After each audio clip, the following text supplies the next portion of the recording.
बिस्मिल्लाहिर्रहमानिर्रहीम। कुल रब्बि ज़िदनी इल्मा। अस्सलाम वालेकुम स्टूडेंट्स, उम्मीद है आप सब खैरियत से होंगे।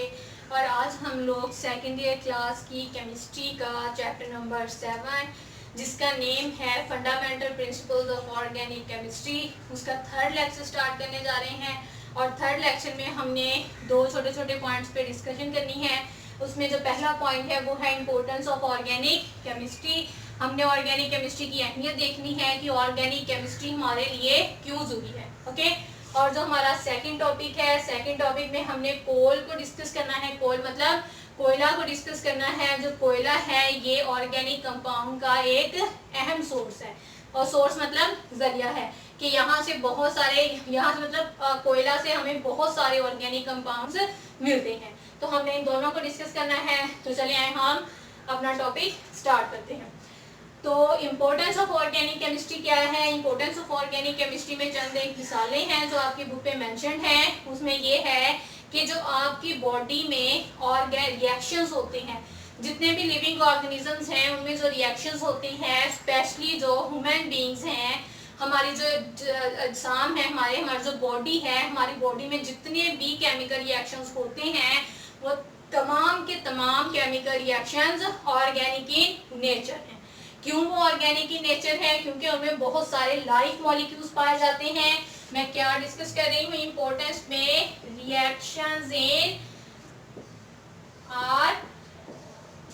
Our bodies. ठीक है, हमारी जो बॉडीज हैं, हमारी बॉडीज में जितने भी रिएक्शन टेक प्लेस करते हैं वो तमाम के तमाम क्या हैं? ऑर्गेनिक हैं। क्यों वो ऑर्गेनिक हैं? जैसा कि हमें पता है कि जो रिएक्शंस हैं वो किस वजह से होते हैं? वो होते हैं carbohydrates, proteins, lipids, fats, vitamins और एंजाइम्स की वजह से। तो ये जो सारे मैंने जिन मॉलिक्यूल्स के नाम बोले हैं इनको हम लाइफ मॉलिक्यूल्स कहते हैं कि इनके बगैर जिंदगी जो है वो जमीन पर नहीं बसर की जा सकती।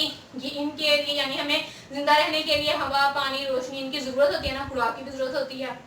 तो जो carbohydrates, proteins, lipids, fats, vitamins, enzyme, इनके बगैर हम जिंदा नहीं रह सकते हैं।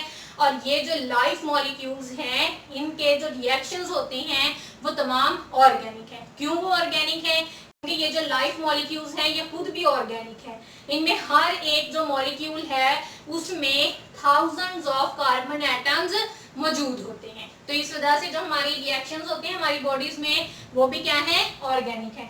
फिर इसके अलावा जो हमारी खुराक है, जो हम खुराक खाते हैं, जो फूड है, वो भी हमारा क्या है? ऑर्गेनिक है। जैसे रिएक्शंस किसकी वजह से होते हैं?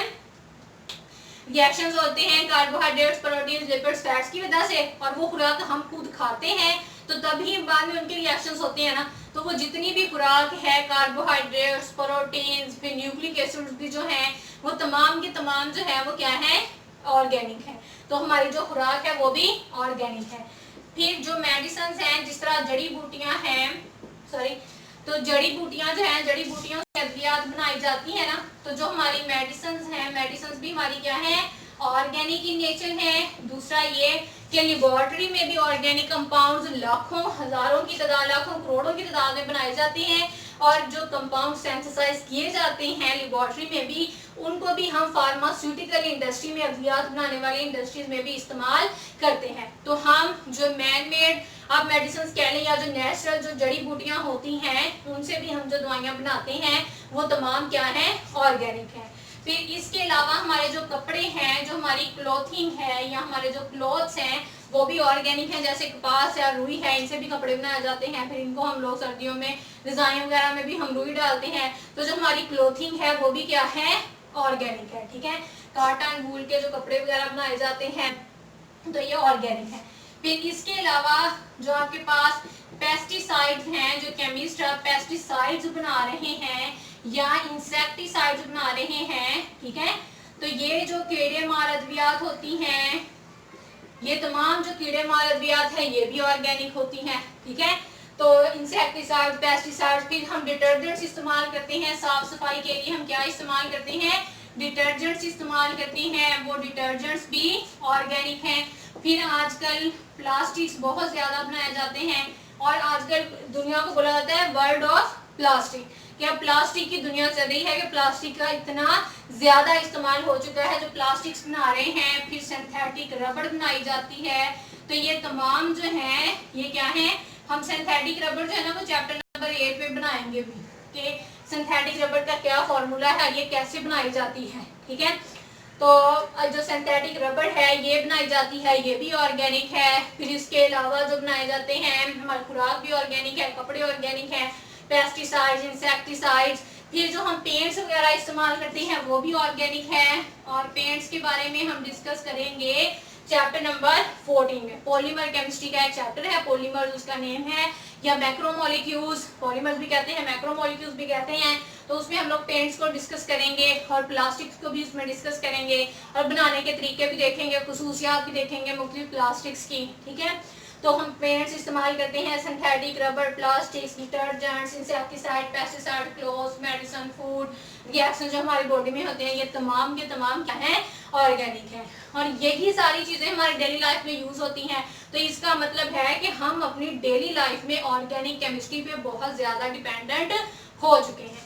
तो ये था इंपॉर्टेंस ऑफ ऑर्गेनिक केमिस्ट्री में छोटे छोटे पॉइंट्स, एग्जांपल्स दी हुई थी कि आप ऑर्गेनिक केमिस्ट्री की इंपॉर्टेंस का अंदाजा किस बात से लगा सकते हैं कि आप अगर अपने इर्द गिर्द देखें तो जितनी भी जरूरी अशिया इस्तेमाल की जाती हैं, इवन के जो कॉस्मेटिक्स हैं उसमें भी केमिकल्स इस्तेमाल किए जाते हैं, वो भी ऑर्गेनिक है। ठीक है, और नेक्स्ट हमारा टॉपिक है कोल, कि कोयला को हम ऑर्गेनिक कंपाउंड्स के सोर्स के तौर पे कैसे इस्तेमाल करते हैं, क्यों इस्तेमाल किया जाता है, कैसे बनता है।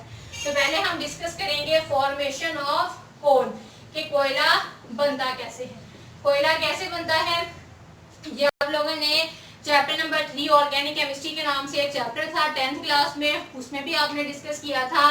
कोल is formed by the bacterial and chemical decomposition of the organic matter of organic matter किस चीज का, of plants and trees by the chemical and bacterial and chemical decomposition of the remains of trees buried inside the earth crust some 500 million years ago, के 500 साल पहले जो बाकियात थी दरख्तों की, जब वो 500 मिलियन साल पहले जो दरख्तों की बाकियात जमीन के नीचे दफन हो जाती हैं, उनके ऊपर जब बैक्टीरियल, अच्छा बैक्टीरिया की दो टाइप्स होती हैं, gram positive and gram negative, उन पे जब बैक्टीरियल और केमिकल रिएक्शंस होते हैं, और केमिकल रिएक्शन जो है उसकी 5-6 इंपॉर्टेंट टाइप्स हैं। जो केमिकल रिएक्शंस है ना वो हो सकते हैं, डीकंपोजिशन रिएक्शन हो सकता है, इसको भी हम केमिकल रिएक्शन बोलते हैं। फिर कॉम्बिनेशन रिएक्शंस होते हैं जिनको हम सिंथेटिक रिएक्शंस भी बोलते हैं। फिर इसके बाद रिप्लेसमेंट रिएक्शंस होते हैं या डिस्प्लेसमेंट रिएक्शंस होते हैं, single displacement, double displacement reaction. फिर आपने 9th क्लास में पढ़ा था ऑक्सीडेशन एंड रिडक्शन, ये आप लोगों ने फर्स्ट ईयर क्लास में भी चैप्टर नंबर 10 में डिस्कस किया था, ऑक्सीडेशन एंड रिडक्शन रिएक्शंस। फिर इसके अलावा जो कंबस्शन रिएक्शन है ये भी क्या है, केमिकल रिएक्शन की एक टाइप है। आगे समझ, और इस तरह से ये केमिकल रिएक्शंस है, डीकंपोजिशन हो गया, कॉम्बिनेशन, रिप्लेसमेंट, ऑक्सीडेशन, रिडक्शन और कंबस्शन रिएक्शंस। और इसके बाद एसिड और बेस का जो न्यूट्रलाइजेशन रिएक्शन है वो भी किसकी एग्जांपल्स हैं, केमिकल रिएक्शंस की। और बैक्टीरिया कितनी टाइप की होती हैं, बैक्टीरिया 2 टाइप के होते हैं, ग्राम पॉजिटिव और ग्राम नेगेटिव बैक्टीरिया, और इनकी एग्जांपल बहुत सारी हैं। फिर अब हम कोल को डिस्कस कर रहे हैं कि जो रिमेन्स होते हैं, जो बाकियात होती हैं ट्रीज की, जब वो जमीन के नीचे दफन हो जाती हैं तो 500 मिलियन साल तक उनके ऊपर बैक्टीरियल और केमिकल रिएक्शंस होते रहते हैं, और उसके बाद जो है लकड़ी जो है वो किस में तब्दील हो जाती है, कोयला में तब्दील हो जाती है। आगे समझ, और उसके बाद ये तो फॉर्मेशन थी, फॉर्मेशन में कैसे बनते हैं वो, by the bacterial and chemical decomposition. अभी मैंने बोला था ना कि डीकंपोजिशन रिएक्शन भी क्या है, एक केमिकल रिएक्शन है। केमिकल डीकंपोजिशन ऑफ किस चीज की केमिकल डीकंपोजिशन होती है, of the remains of plants, जो प्लांट्स की रिमेन्स होती हैं, जो उनकी बाकियात होती हैं, जब वो जमीन के नीचे दफन हो जाती हैं, सम 500 मिलियन ईयर्स अगो। तो 500 मिलियन साल पहले जो दरख्तों की बाकियात जमीन के नीचे दफन हो जाती हैं, उसके ऊपर बैक्टीरियल और केमिकल रिएक्शंस होते हैं और उसके नतीजे में क्या बन जाता है, कोयला बन जाता है। फिर हम डिस्कस करते हैं कोयला की कंपोजिशन को। इसको हम कंपोजिशन भी कह सकते हैं और इसको हम ये भी कह सकते हैं डेफिनेशन के कैसे कोयला होता क्या है। तो कोयला क्या होता है, it is a complex black mixture होता है, पेचीदा स्याह मिक्सचर होता है। किस चीज का, complex black mixture of carbon, oxygen, nitrogen, sulphur and hydrogen. और इसी के साथ इसमें एशिज भी पाई जाती है, राख भी पाई जाती है। ठीक है, तो ये इसकी डेफिनेशन भी आ जाती है और ये इसकी कंपोजिशन भी है कि कोयला किन किन चीजों से मिलकर या किन किन एलिमेंट से मिलकर बना होता है। तो कोयला बनाने के लिए कौन कौन सी एलिमेंट्स यूज किए, कौन कौन से एलिमेंट्स है कोयला के अंदर, carbon, oxygen, nitrogen, sulphur, hydrogen और एशिज। इसमें जो कार्बन है, कार्बन होती है 75%, एशिज इसमें होती हैं 10% और इसमें ऑक्सीजन होती है 8% और बाकी जो है वो पॉइंट्स के फॉर्म में होते हैं। ठीक है, अब ये समझ, ये थी कंपोजिशन भी और डेफिनेशन भी कि कोयला होता क्या है। What is coal, coal is a complex black mixture of carbon, hydrogen, oxygen, nitrogen, sulphur and ashes. ठीक है, आगे ये समझ। फिर इसके बाद हम डिस्कस करते हैं टाइप्स ऑफ कोल, कि कोयला की कितनी टाइप्स होती हैं। अब ये टाइप्स भी होंगी और ये कोयला की फॉर्मेशन का भी थोड़ा सा इसमें मेथड आ जाएगा। जैसे वुड है, लकड़ी है, ये जमीन के नीचे दफन हो जाती है। जमीन के नीचे जब दफन हो गई तो फिर इसके ऊपर होते हैं बैक्टीरियल और केमिकल रिएक्शंस। कौन से रिएक्शंस होती हैं फिर इस पर, बैक्टीरियल और केमिकल रिएक्शंस। उसके बाद ये कन्वर्ट हो जाती है पीट में। किसमें कन्वर्ट हो जाती है, पीट में। फिर पीट के ऊपर जब हाई प्रेशर और हाई टेम्परेचर अप्लाई होता है तो पीट कन्वर्ट हो जाती है लिग्नाइट में। ठीक है, हो जाती है या हो जाता है। तो पीट जो है वो किसमें कन्वर्ट हो जाता है, लिग्नाइट में। और लिग्नाइट को जब प्रेशर मिलता है तो ये कन्वर्ट हो जाता है बिटुमिनस में। ये भी कोयला की एक किस्म है। और इसके ऊपर जब प्रेशर पड़ता है तो ये कन्वर्ट हो जाता है एंथ्रासाइड में। ये हैं टाइप्स ऑफ कोल और ये किस बेस पे होती हैं, The coal is classified on the basis of the percentage of carbon. Carbon की जो परसेंटेज होती है इनमें, उसकी बेस पर कोयला की 4 इकसाम है, पीट, लिग्नाइट, बिटुमिनस और एंथ्रासाइड।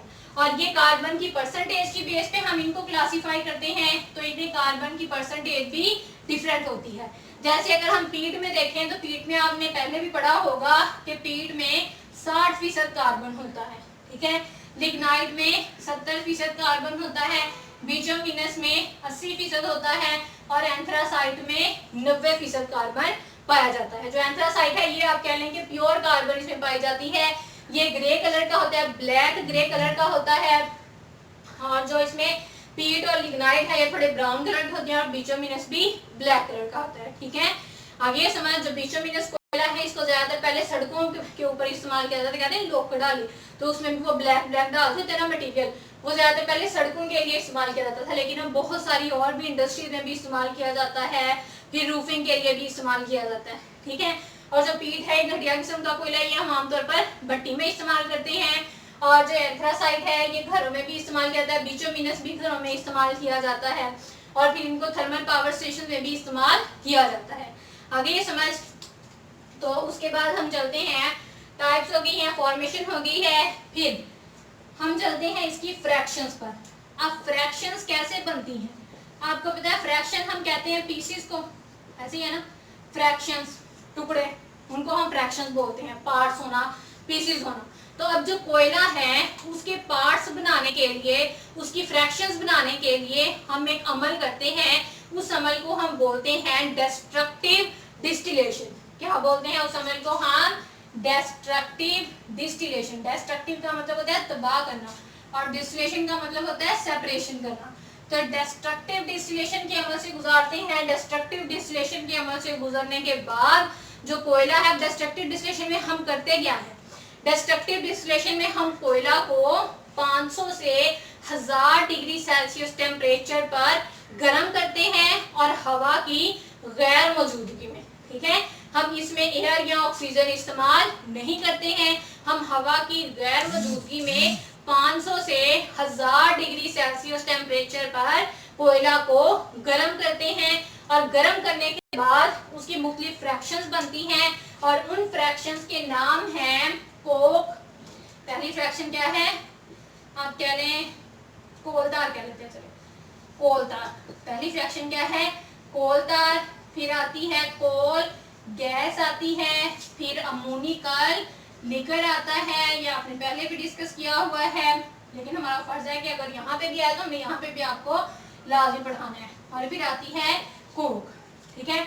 अब जो कोल तार है इसमें मोर देन 200 ऑर्गेनिक कंपाउंड्स पाए जाते हैं, ठीक है। कोल तार में कौन कौन से कंपाउंड पाए जाते हैं, इसमें मोर देन 200 एरोमेटिक कंपाउंड्स पाए जाते हैं। ऑर्गेनिक तो होंगे ही, एरोमेटिक कंपाउंड्स पाए जाते हैं। एरोमेटिक कंपाउंड्स वो होते हैं जिनमें बेंजीन रिंग होती है, जिनमें क्या होती है, बेंजीन रिंग होती है। बेंजीन रिंग क्या है, ये एक 6 कार्बन एटम्स का एक साइकिल होता है बेंजीन रिंग, जिसमें अल्टरनेट डबल और सिंगल बॉन्ड्स आते हैं या फिर यके बाद दीगरे डबल और सिंगल बॉन्ड्स आते हैं, ठीक है।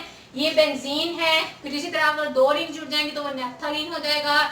इसी के होगा अगर हम हाइड्रोक्साइड ग्रुप लगा दें तो ये फिनोल बन जाता है। तो इस तरह 200 से ज्यादा एरोमेटिक कंपाउंड्स जो हैं वो किसमें पाए जाते हैं, कोल तार में पाए जाते हैं। अमोनिकल लिकर जो है ये क्या होता है, अमोनिकल लिकर ये अमोनिया का वाटर में सॉल्यूशन होता है और इसे हम बोलते हैं अमोनियम हाइड्रोक्साइड या फिर अमोनिकल लिकर। ये नाइट्रोजनियस फर्टिलाइजर्स में इस्तेमाल किया जाता है। फिर उसके बाद है कोल गैस। कोल गैस क्या होती है, कोल गैस मिक्सचर होती है कार्बन मोनोऑक्साइड, हाइड्रोजन और मीथेन गैसेस का ये मिक्सचर होती है कोल गैस। और कोल गैस का अगर फॉर्मूला वैसे कहा जाए तो इसका CH4 इसका फॉर्मूला बनता है। फिर उसके बाद आती है कोक। कोक जो है, कोक में 98% कार्बन पाया जाता है। कितना कार्बन पाया जाता है, कोक में 98% कार्बन पाया जाता है। और कोक जो है डिस्ट्रक्टिव डिस्टिलेशन में सॉलिड वेस्ट जो बच जाता है, डिस्ट्रक्टिव डिस्टिलेशन करने के बाद जो सॉलिड वेस्ट बचता है उस सॉलिड वेस्ट को हम कोक बोलते हैं, ठीक है। आगे ये समझ। और इसमें भी बहुत से ऑर्गेनिक कंपाउंड्स पाए जाते हैं। फिर अब हमारी जो गवर्नमेंट है वो भी बहुत सारी कोशिशें कर रही है। हमारी गवर्नमेंट जो है Sindh coal authority, directorates of mineral development of Punjab, Khyber Pakhtunkhwa and Balochistan, ये सारी जो हमारी हुकूमतें हैं वो ये कोशिश कर रही हैं कि हम कोयला को ज्यादा से ज्यादा थर्मल पावर यूनिट्स में इस्तेमाल कर सकें, ठीक है। वो चाहते हैं कि हम कुछ ऐसी इकदाम अप्लाई कर लें, हम कुछ ऐसे इकदाम कर लें जिससे हम ज्यादा से ज्यादा कोयला को थर्मल पावर यूनिट्स में इस्तेमाल कर सकें। अब हम जरा थोड़े से यूजेस भी देख लेते हैं इनके, कोयला जो है उसके यूजेस क्या हैं। तो कोयला जो है ये यूज होता है स्टील मैन्युफैक्चरिंग में। किसमें इस्तेमाल किया जाता है, ये स्टील मैन्युफैक्चरिंग में इस्तेमाल किया जाता है, ये सीमेंट मैन्युफैक्चरिंग में इस्तेमाल किया जाता है, ये लिक्विड फ्यूल के तौर पे इस्तेमाल किया जाता है। और इससे भी ज्यादा जो सबसे ज्यादा इम्पोर्टेंट यूज है वो ये है कि ये पावर जनरेशन में इस्तेमाल किया जाता है, ठीक है। थर्मल पावर जनरेशन में कोयला को इस्तेमाल किया जाता है। कोयला को जब हम जलाते हैं तो उससे हीट प्रोड्यूस होती है, जलने के अमल में कंबस्टन रिएक्शन केमिकल रिएक्शन है, तो जलने के अमल में जो हीट पैदा होती है उस हीट से फिर थर्मल पावर जनरेट की जाती है, अंडरस्टैंड। तो थर्मल पावर जनरेशन में इसे इस्तेमाल किया जाता है, स्टील मैन्युफैक्चरिंग में, सीमेंट मैन्युफैक्चरिंग में और लिक्विड फ्यूल के तौर पर इस्तेमाल किया जाता है। फिर हम डिस्कस करते हैं कि कोयला के टोटल रिसोर्सेज जो हैं वो पाकिस्तान में कितने हैं। तो पाकिस्तान में टोटल कोयला के रिसोर्सेज हैं 184 बिलियन टन।